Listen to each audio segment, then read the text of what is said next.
If you've ever pondered the question, who or what am I, and you've struggled to find an answer, then this video is for you. I'm going to speak into the explanation of this based on my studies into Tantric teachings, not just speak into the answer, but also how the information can be practically applied into your life to be able to best navigate the complexities of the human experience in this human form that we exist.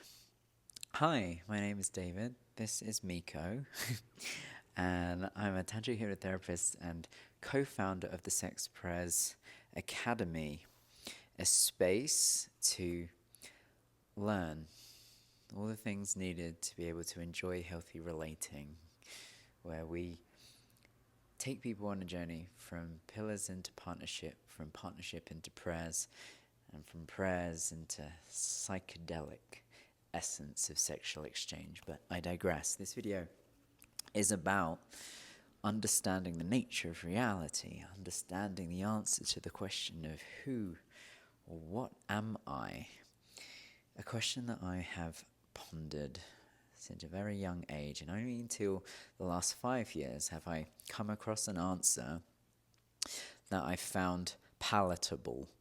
And so I wanted to share and speak into that today. This is based on my studies the last few weeks, specifically a recap, re-education, continued education of my studies over the last 5 years on the 5-layered self, these nested layers of consciousness. This is a map that Tantric teachings use to be able to help explain the human experience.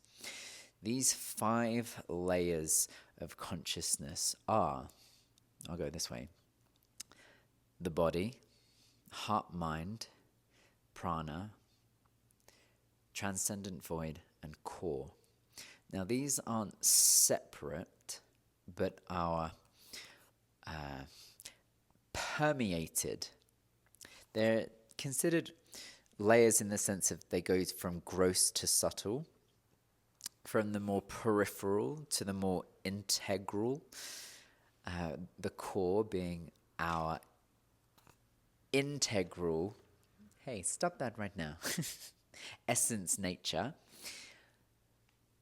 But they're not distinct in the sense that they're considered separate like Russian dolls or like an onion. But the idea being that each layer is pervaded by all the layers below it, if you will. That the ones more integral, the ones more core, permeate through to the ones more superficial. And so this is part of the interesting thing in this non-dual Shaiva Tantric philosophy or path or way, is that it's very different from the more traditional Patangelic yogic philosophy, which is more transcendental. The Tantric idea, on the other hand, is one of integrating rather than transcending. And so the body, often viewed as something to transcend by a lot of spiritual practice, in Tantric teachings is actually to be celebrated because it's the only layer that is pervaded by all of the layers simultaneously. It's the only layer where you get to experience all of the layers of consciousness at the same time. And so that's something to be appreciated and enjoyed rather than to be transcended and overlooked, which I quite enjoy. It speaks into this idea of being able to enjoy the human experience rather than belittle it, or it's something to escape, or to something that's caging us, which I don't like. The point of being here is to enjoy the human experience, and so rather than transcending it, this whole spiritual practice is how can you integrate these teachings of the divinity of the human experience so that it can be fully appreciated and enjoyed. And to me that sounds much more appealing. So This idea of layers of consciousness, there is actually a sixth layer, which is called Vastu, which is essentially a stuff layer. This speaks into how we can very easily and very often identify ourselves as something external to us. And this often or sometimes can be expressed with such statements as I am rich or I am poor. We identify with our things, our material items, our stuff. And an example of this is if you're driving a car and then another car hits your car, or the car that you're driving, I should say, we can say things like, you hit me, where we perceive our identity to be intrinsic to the object that we own or that we identify with. And that's a misgiving. And even the misspeaking, it promotes the misgiving. And as a result, it can create suffering, our suffering. It's said in Tantric teaching that the cause of all mind-based suffering is ignorance to the truth of what is. And oftentimes when we over-identify with a single layer of consciousness and forget the totality of our experience, our consciousness of who we are, that leads to our suffering. Because we see ourselves as the car, we see ourselves as the job, we see ourselves as the home. And when that thing is compromised, when that thing leaves us, when it is damaged, when it is threatened in some way, because we have over-identified with it, we believe ourselves and our safety, essentially, to be compromised. And as a result, we suffer.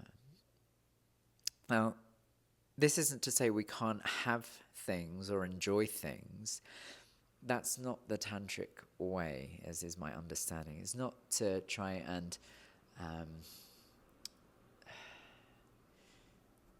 not have any possessions and to renounce. That's the word I was looking for. To be a renunciate. No, it's not saying that at all. It's saying have the things and enjoy them. Just don't become attached to them. Don't become so attached to them that should it be removed from you or you lose it, it doesn't really matter to you because you know that's not who you are. It doesn't define you. It's simply something that has been in your conscious awareness for you to be enjoying of it. I want to also say that this isn't part of the teachings, these are just my own reflections. This +1 layer of the external Vastu stuffness, I feel like there's a modern day 7th layer, which is our digital self. We have this over-identification with our digital projections. We become so attached to the number of followers that we have or the number of likes that we receive. And then when this gets threatened or compromised or is in some way brought into question or consideration in a negative aspect, it can create a lot of suffering. I speak from my own experience, but also the experience of those whom I've spoken with and see online, this over-identification with online profiles, and when they get lost or hacked or something happens to them, it can be crushing because of that over-identification, believing ourselves to be that thing. And the thing with things is that they're mercurial, they'll change, they'll come and they'll go. And so to attach our identity to something transient is setting ourselves up for suffering, setting ourselves up for challenge, unnecessarily so. But that seems to be the way of the human experience, is without the understanding and knowledge of this wisdom comes the misinterpretation, the misguidedness of how we conduct ourselves and navigate the complexities of human experience. And so this is partly why I'm sharing this. Because if you have noticed that you have become overly attached to something, or even someone, or even a digital persona, part of the way to alleviate that suffering is to recognize that it's not who you are, is to recognize the totality of who you are, which is the wholeness, the natural hierarchy of your layers of consciousness, understanding all of them and recognizing all of them, so you're not enslaved by the idea of being simply one or two of them. So to move on, we have Deha, which is the body layer of consciousness, which expresses itself as sentences, ideas, such as I am fat, I am thin, I am old, I am young, I am pretty, I am ugly. When we believe ourselves to be identified with our physical layer of consciousness, this can again set ourselves up for suffering, because a universal truth of the body is that it will grow old, it will decay, and eventually it will die. And if we become so attached to our body layer of consciousness that when it does grow old and become less functional as it was in our younger days, that can be really challenging, because we've become so attached to it that we believe that's all that we are. And so we don't age with grace, we age with resistance. Seems to be a lot of what people experience with this whole idea of anti-aging products and the closing off of mortality behind doors, such as old folks' homes. In the West, we've become so dissociated to the notion of aging and death that the idea of our mortality frightens us. It really upsets so many. And we have this fear around dying, but when we realize that the body is a layer of consciousness, a vessel for consciousness, our consciousness, there is a way to age gracefully. There is a way to even die with grace, one would imagine, one would hope.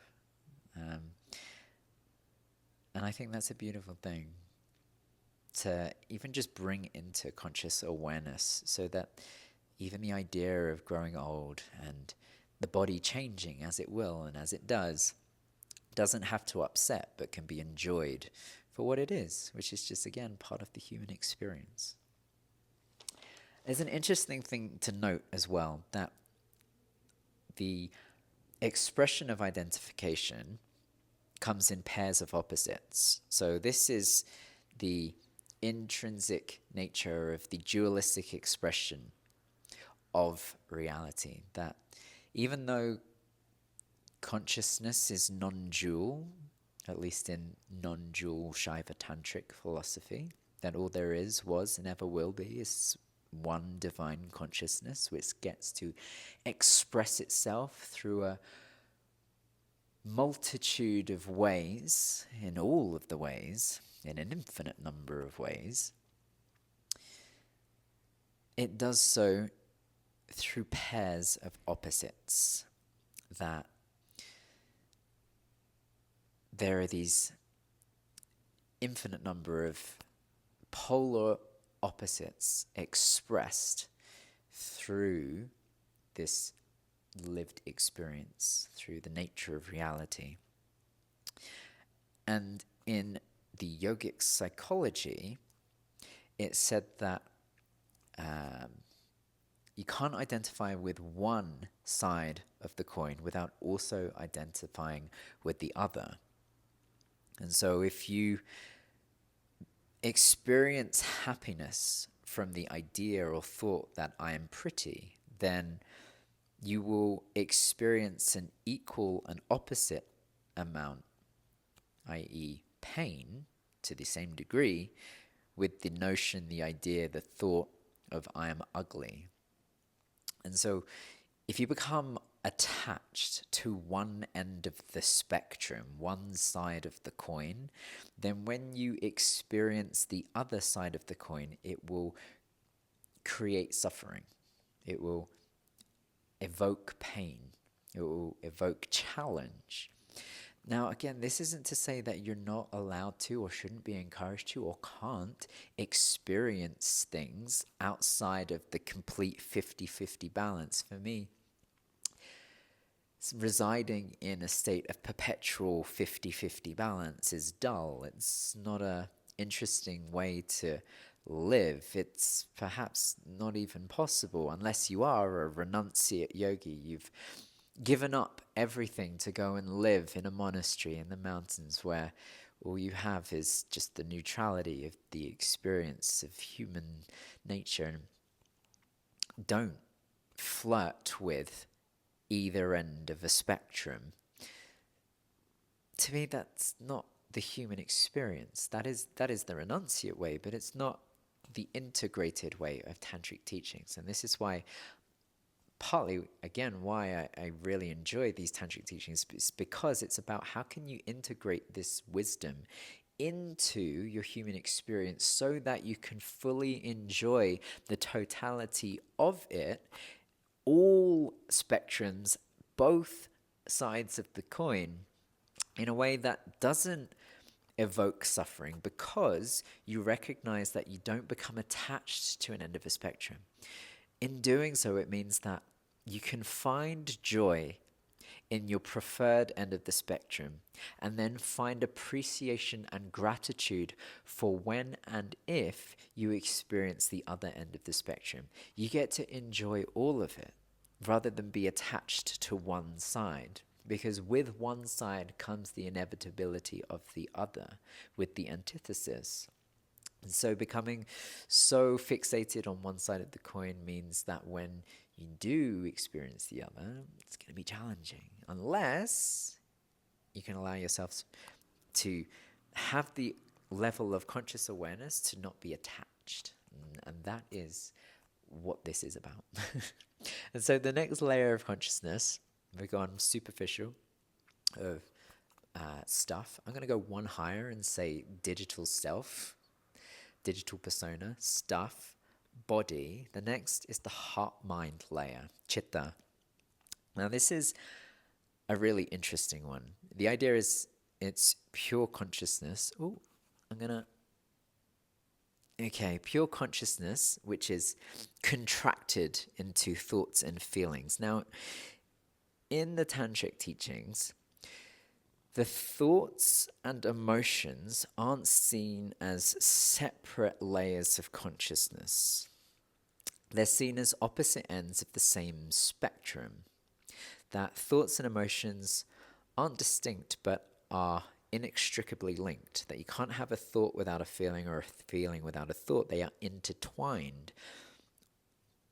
Which for me was a big light bulb moment revelation. Because as someone who is very mentally focused, analytically minded, I was missing half of the picture. I was missing the other side of the coin of emotionality. And that if you're experiencing an emotion, there will be a thought or story attached, linked to it. And vice versa, if there is a thought or a story that you're experiencing, then there will be an emotion attached to that too. And without knowing that, it's possible to be partially obscured and not know how to fully experience that layer of consciousness. And as a result, again, suffer. So having that understanding allows for the totality of the experience of that layer of consciousness. That thoughts are a more linguistic vibration of that layer of consciousness, and then emotions are a more somatic, felt expression of that layer of consciousness. But they're on the same spectrum. And so that may be very useful for you if you're dealing with or struggling to deal with emotions, or you're struggling to deal with looping thoughts, or thoughts or beliefs that you're struggling to overcome. By having the whole picture, it really invites for the cessation of suffering. Part of the challenge of this is that as human beings, we tend to very much easily and overly identify with this layer of consciousness, this layer of the mind. We fail to discern between what is conscious awareness and what is thought construct, what is ego. And so there is a practice of discernment, of dissociating, but kind of like peeling away conscious awareness from the idea of the mind, from the idea of the ego, from the idea of this layer of consciousness. And when we can find that separation, it allows for gaining of perspective, of a return to wholeness, a return to essence nature, and an alleviation of the suffering we experience. Because with identification of the mind, heart-mind layer of consciousness, this layer is even more mercurial than the body. We're able to change our mind multiple times a second. And so to identify or over-identify or attach our identity to a layer of consciousness that is so mercurial, so subject to change, then it can become destructive. It can become destabilizing, because it's very hard to identify with something that is so insubstantial, so lacking of concreteness. And the way we typically tend to combat that as human beings is we will attempt to solidify thoughts. We solidify thoughts by maneuvering them, by what's the word I'm looking for? Malleating? That's just not a word, but I'll go with it. By turning them into something more solid, which is a belief. When we allow the mercurial nature of our thoughts to solidify into beliefs, typically unconscious beliefs, it makes them more tangible, it makes them more solid. It allows us to identify more with them, because they stay with us for a longer period of time. The thing is, again, that's not who we are at our essence. And I'll get into that in the second video, where I explore prana, transcendent, void, and core, hint, hint, hint. When we can see the totality of that, then we can not be so attached to our thoughts, but then begin to deconstruct our beliefs that aren't serving us and reconstruct beliefs that do serve us, without having to become so attached to them that when they are challenged or when they change, we don't self-destruct, essentially. We don't suffer. As this is really what I do with Tantric hypnosis, what I do with Mind Yoga, this idea that these unconscious beliefs that have been instilled, typically at a young age, but really at any point in time, that have solidified to the point where they have become ingrained into our subconscious and dictate how we show up and navigate the world. When they take away our conscious awareness and inhibit us from living our life in a way that feels in alignment and of the most integrated and healthy, that becomes a challenge. And that's often when we suffer. Again, suffering being ignorance to the truth of what is, attachment to something that isn't true. And so with mind yoga, being able to deconstruct the things that aren't true and find what it is, return to the essence nature of who we are and begin to build who it is we want to be, to have the desired beliefs that become the thoughts that we experience, that then translate into the behaviors that we exhibit and become the actions that we take. This allows us to create a life that we really truly desire, enjoy, and can surrender fully into. And that's part one. I'm going to pause it there. That's where we get into with mind yoga, where we get into in Pillars to Partnership on module 1 of truth, uncovering truth. It's about getting to the essence of who we are, deconstructing the layers that aren't serving us so that we can build the things that we do want to create the life that we desire. And in the program, to be able to then attract the partner that we really truly desire, the partner of our prayers, rather than searching not effortlessly, but searching valiantly, but ultimately unsuccessfully for the partner of our dreams. Prayers are much more substantial than dreams, I've found. Anyway, so that was part 1. Part 2 will be coming soon, where we'll really get into the essence nature of who we are and understand how these final 3 layers of prana, the energetic nature of our layer of consciousness. Where is it? The prana is the life force. There we go. The transcendent void, which is it's an esoteric concept. So I'll get into that more. And then the core, the essence nature of who we are. When we can have the totality of our layers of consciousness, the embodied consciousness, and experience ourselves in that way rather than identifying with just 1 or 2 layers, that invites us to really enjoy our life. And so I trust that that was somewhat illuminating for you, especially if you have been someone like me who's asked the question of who or what am I. This speaks into it. You're these layers of consciousness, or this is a map using these layers of consciousness to understand how it is that you show up in this human experience. And so I look forward to sharing the rest. Speak to you soon.